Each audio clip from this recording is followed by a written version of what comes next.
I wanted to emphasize was the role that we have played as a chamber with the leadership of the presidencies at the time, and including the National Investment Board, who partnered with us in our participation in the preparation of the national budget.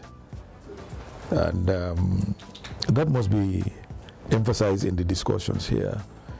The chamber played a very, very important role. We had policies, we had in the deliberations what we felt should be part of the budget, the proposals, and they were taken into account in the discussions, in the deliberations. As Keba said, we pushed them very hard. They were involved in daily meetings, and I'm proud and happy to that these are achievements that should be taken into account. And my encouragement today is what you have, what we obtained from the meeting that we had with the Excellency Adama Barrow, the encouragement given to the chamber, and what is the way forward to be the participation of the chamber. We are fortunate that, as I said in the beginning, our present president, who is who has the portfolio of roving ambassador for investment, has a very good working relationship with His Excellency, and that will continue. And we hope that our participation in the budget preparation will continue. And after our involvement by Matadrame to had the same opportunity, and it is still on. At this point, I don't think we can add anything to what has been said by the presidents. Ablai, do you want to make a contribution? I'll be too happy to accommodate you. Go ahead. Mr. President, I'll make it very short and sharp, or very short and sweet, as they say. You've taken us down memory lane, and that is why there is an African saying that says a village without elders is like a well without water.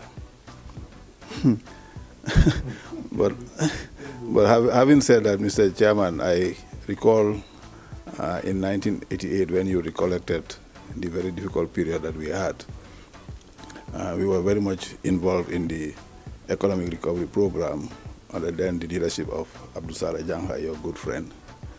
And he was very pivotal in the whole arrangement. Of course, at the time, your other good friend was the Secretary General, Jebes Ayolangli, and we had a very formidable team. And I recall with the team from Finance, McPherson and Co., when the reform program was presented to Sir Dawda, with his intelligence and his maturity, he listened attentively to everything that was being said. And he said, and he made two very important points that are extremely important when we discussed the divestiture program and privatization. He said pointedly, it is not the business of government to be in business. And that sentence should continue to reverberate, to continue to exercise our minds.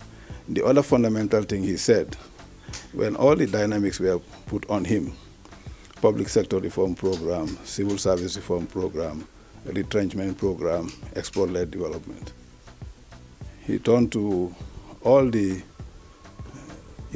intellectuals in the room and all the practitioners, and he said, do we have a choice?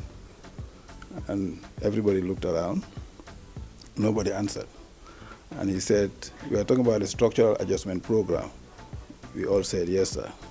And he said, we either adjust or we bust. So I think that was very formidable. And that led to the situation where we had the liberalization, where we had the situation that Gambia qualified under Article 4 of the IMF, and the currency, the Gambian currency, became a convertible currency. You could walk into any bank in the UK, anywhere in the world, and buy dollars just like you buy dollars and euros. So those were very formidable challenges. Of course, during the Second Republic, under the leadership of my very good friend Bai Nongo Fall, he's always been very persistent. And with his persistence, we were able to get the economic summit. And the commitment was that the president himself will attend, but he had delegated the vice president, and we had it on a couple of occasions. The other one that we institutionalized was the trade fair, which has grown to what it is now. And it was then that I challenged Keba, and of course with the support of Mr. Drame, Mr. Jagana, Mohamed Jah, Aki Allen was the chairman of the subcommittee. We then appointed Beatrice Allen to be the trade fair coordinator. And that led to what the trade fair is now. And of course now, we have another Beatrice Prom, taking on that role. So those are very formidable achievements as far as I'm concerned. President Jagana, of course, is quite dynamic and has been given assurances that the economic summit will be revived. Under the Second Republic, of course, our CEO was poached and made an ambassador to United Arab Emirates. Under the Third Republic, our president is an ambassador at large. So there is engagement. When you have a leadership that is, very strong in their beliefs that they need to move this from A to B, the determination was there to do it. And as I said, I was privileged as a young executive to be there, learning from them, and doing my work also under very difficult conditions. There was no financial resources. It was very limited. The members of the chamber was below 100.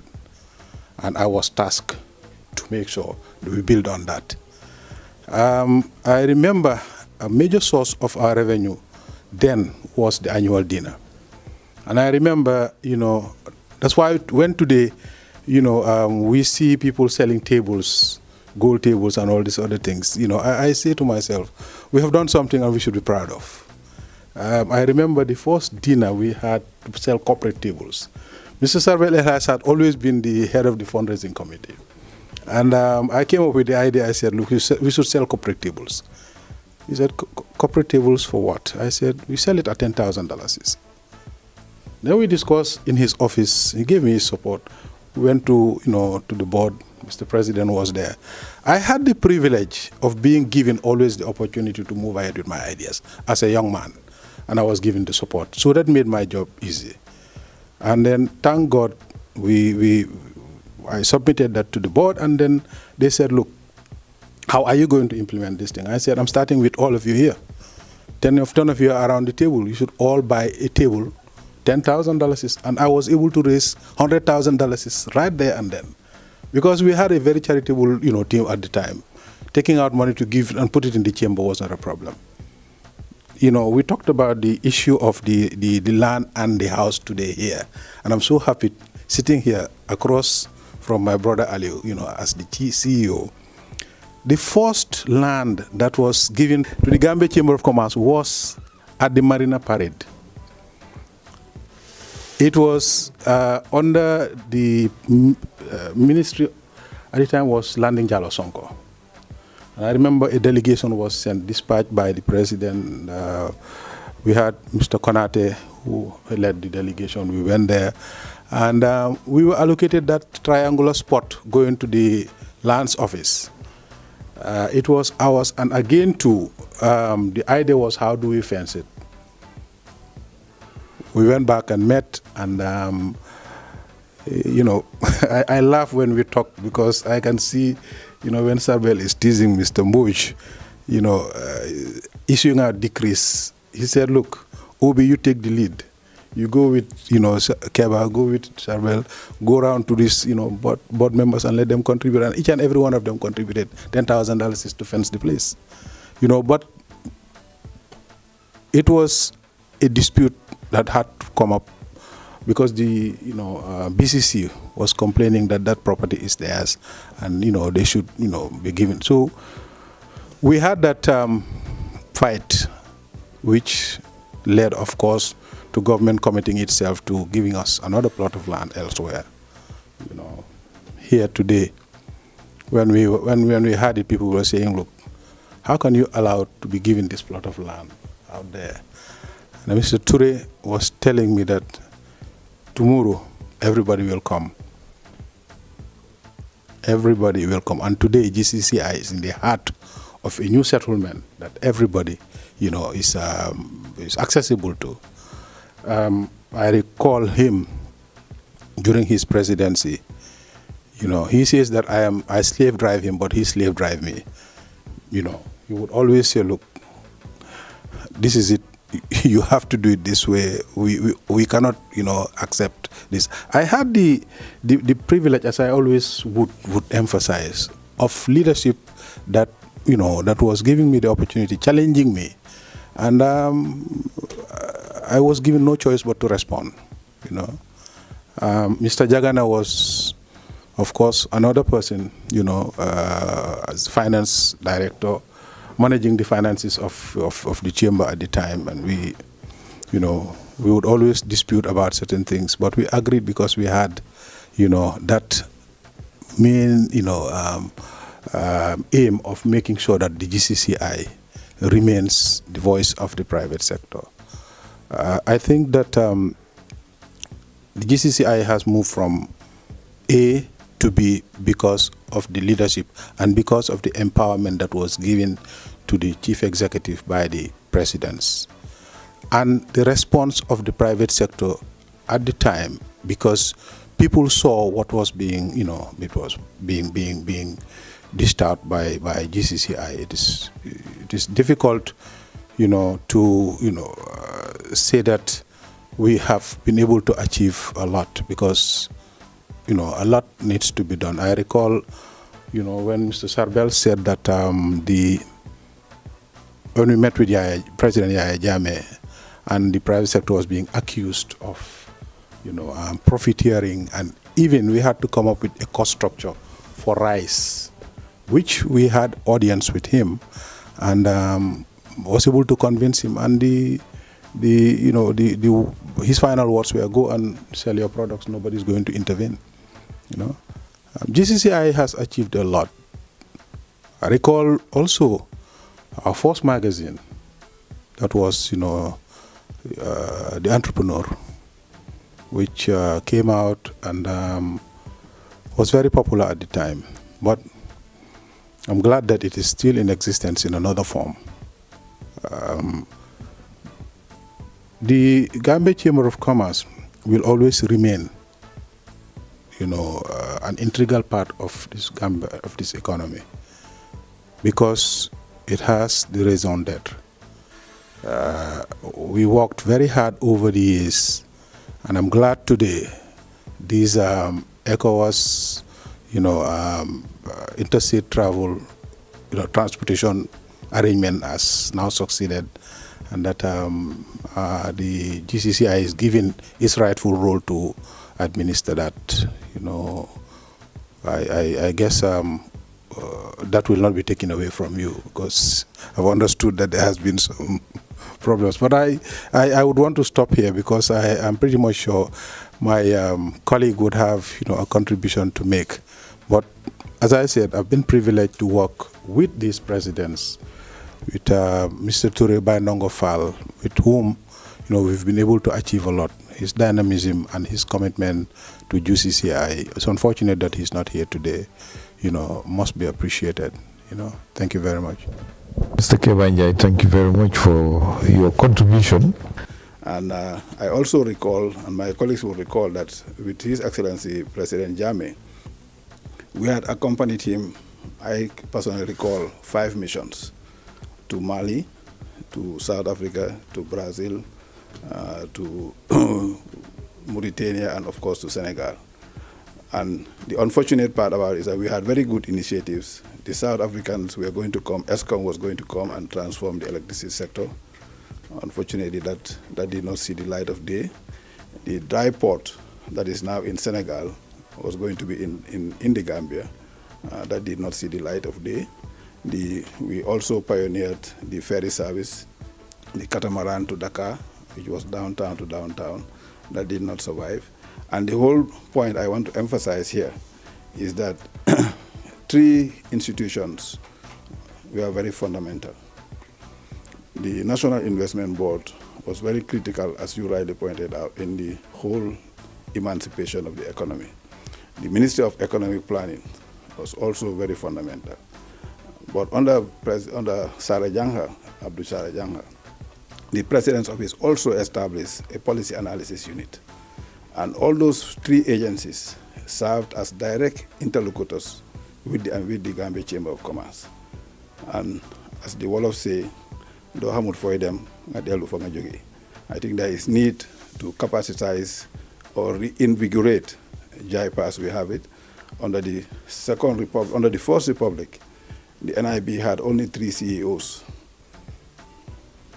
It was Horace Monde, Abdou Sara Jangha, and myself. Under the Second Republic, we have had at least, I believe, 8 now. Under the First Republic, there were only 4 Secretary Generals. It was Christensen, Francis Mboch, Jebes Langley, Sara Jangha. Under the Second Republic, you've had about 22 Secretary Generals. So for the civil service, there needs to be stability. And if there is stability, then the civil service can be able to respond to circumstances. We also have Vision 2020, which says that this economy is private sector led. And in conclusion, I always tell my friends in the public service that there are only 3 things certain in life: debt, taxes, and you will, by design or by default, end up in the private sector or in civil society. So make sure that the private sector and civil society are conducive enough so that when you retire, by design or default from the public service, you will easily be absorbed by the private sector or civil society. Thank you. Yeah, thank you again, Ablai. It's been a wonderful contribution, all touching on the past, particularly the achievements and our corporate responsibilities and partnership with government, very much emphasized and underlined, taking off from the ARP and of course the PSD. These are things that we should not forget. They were very difficult days. It cannot be emphasized by words. Very difficult. But the participation of the private sector, particularly the chamber, helped to remold what we are enjoying today. Thank you, Ablai, for your participation, your contribution, intervention at this moment. Matar, yes. We take the last contribution before I conclude. I want to go back to the last points that were made by the current president of the Chamber of Commerce, His Excellency Mohamed Jagana, that we are in a global state of competition, and that a bigger country or smaller country doesn't matter anymore. So to bring that back in, I think since we're concluding on the current and past issues, there is within the sub-region now where we're really operating, and I think Gambia is very, very active in the sub-region because of the produce that are being encouraged in every nation nowadays. For instance, when you look at the mango, the mango fruit, our seasons are different.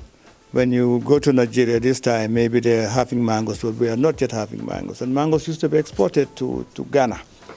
So what we have done now in the sub-region, in Chamber of Commerce, is to come up with, I always say, the Sea-Link, because Sea-Link is a regional project for us to export our local produce. We have a new president who has been in the private sector who understand business. So it's an opportunity for us to align the Chamber of Commerce in a more strategic position with the government to look at investments. However, as the president, I think we need to also drive more indigenous participation in the key sectors and key investment. And we will continue to work with government to develop policies and advocacy that would support more local entrepreneurs, indigenous base that we can create and develop in different sectors of the economy. Today, Gambia is part of a global village. We're competing with big countries like China, whether we like it or not, small countries as smaller in population than us, in a market that everybody's trying to get into. We're trying to attract investments into our country, so are the other countries. So we need to adopt policies that would encourage fast-tracking serious investors, but also, as I mentioned earlier, with participation of the indigenous entrepreneurs in those investments, and making sure that whoever is coming to the Gambia, we would get local participation in their ventures, as mentioned by President Barrow when we went to visit him, Mr. Chairman. He did emphasize on that part, saying that local businesses will be encouraged to partner with prospective investors so that they can have ambassadors in this country, so that the know-how, the skills and transfer of knowledge and creation of jobs would be widened by the private sector. Currently, the Gambia Chamber of Commerce is looking into developing our trade fair and exhibition center. We think it's critical for local industries to have a exposition or a place to groom local entrepreneurs. And part of that scheme, which was started by my fellow past presidents, Abdoulaye Toure and Baye Matar, as President Matar mentioned, we've already secured and fenced the location, which is just behind Petroleum House on the way to Sukuta. We also have an incubation center that I would probably allow the CEO to talk more about the facilities that are being put in the incubation center, which is also in partnership with the Gambia government and the Indian government, which was started during the term of President Toure. So, Mr. Chairman, I'll stop there and let the others contribute. Thank you, Mr. Mamoudou Jangana, the current president of the chamber. I must say that His Excellency, the President, Adama Barrow, took a very important decision of appointing an ambassador at large with the portfolio of bringing investors into the country. It's important to note it was through the Chamber of Commerce that managed or helped change the mind of then government officials to lift price controls on commodities, to lift foreign exchange controls. It's not easy when you inherit a system from the colonial days and then there were sets of rules in place. And then government officials thought by lifting the foreign exchange, lifting the price controls, prices would just rocket high. I think it is worth mentioning it, that the chamber did contribute a lot and very difficult times and played an important role between the World Bank, the IMF, and the then government officials, Ministry of Finance, Central Bank, and Ministry of Trade, so that they were convinced that by lifting those sanctions and those regulations, the foreign exchange and the prices will not just go way high. Just wanted to make that point of clarification, Mr. Chairman. Thank you. Thank you, Mr. Salbel Haj, for the intervention. The President of the Gambia comes from the private sector and already has committed to working with the private sector and the Gambia Chamber of Commerce. In particular, today what we do is mainly advocacy on behalf of the members, as you've always done. But today, because of our representation at various state-owned enterprises and at fora, where we advocate and represent the views of the private sector to ensure that the interest of the private sector is taken and on board in all areas. In addition to that, it's also where we serve as a focal point for inquiries for a lot of international investors and foreign direct investors that come to the Gambia that send inquiries to the Gambia Chamber of Commerce. And that's another opening for those who are in business to look at and look forward to importing perhaps the plantain and yams and things from other countries, because we're having a vessel or vessels called, the project is called Sea-Link. And we're almost now about to launch it, and it's supported by ECOWAS 100%. And they're leading it right now, actually. But it's a private sector initiative, which we have tried to bring about vessels running from Douala all the way to Dakar and back again. Because when business people import, their goods are dumped somewhere. Sometimes they dump it in Abidjan, sometimes in Dakar. But our vessels will now begin to pick all those containers from anywhere they are dumped, to bring them to their respective countries. Because I think looking forward now, as we know the history of where we came from, luckily, Ablai, we know where we're going. So we are going into the future, and we are going to enlarge our perception and not just to squeeze it into the small Gambia, because that's no longer viable. We need to look ahead, expand our horizon, and deal with the sub-region, because somebody said the world of tomorrow is not one of small nations. So indeed, those who are coming behind us, after us, need to be encouraged to widen their scope and start operating in a wider space than we have today. Thank you, Chairman. Let me say thank you to all of you, my former presidents of the chamber. It's unfortunate that few of our members or few of the past presidents have gone. When I say gone, demise. We pray for them, for their souls to rest in peace. Amen. They should have been with us today, but they are fully represented by other past presidents. The discussions have been very solid, very progressive. And to mark our 50th anniversary, the existence of the chamber has brought about the success today because of the task that we have executed. We've been through it all. We've said it all. Every aspect of our operations, our actions have been mentioned. We may have left out a few, but this is not just in memory of the chamber, but also for the benefit of the country to know what the chamber is all about, what we have done, what we have achieved, what the future lies. And I'm happy that we have handed over the mantle to very able leaders, particularly in the passing of Mohamed Jangena and Aliou Seka as his CEO.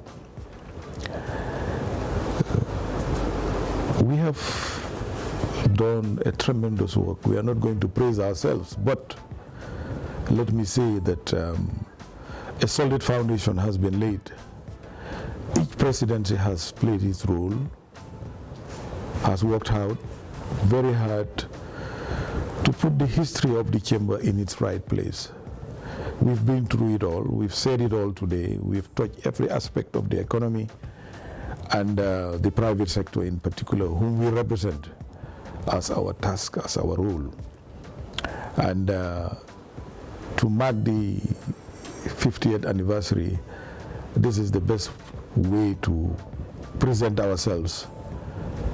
We will come to the launching later on, and of course we will have a panel discussion with very strong candidates, and we invite the public to participate.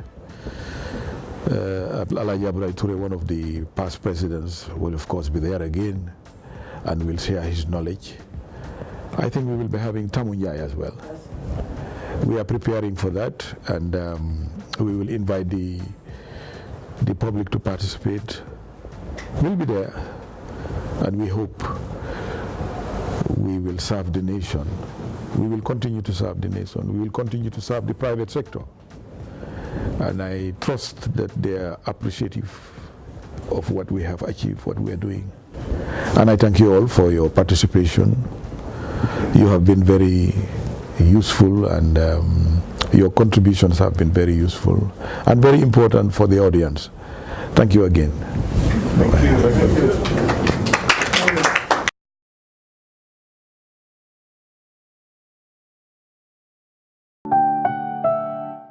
you.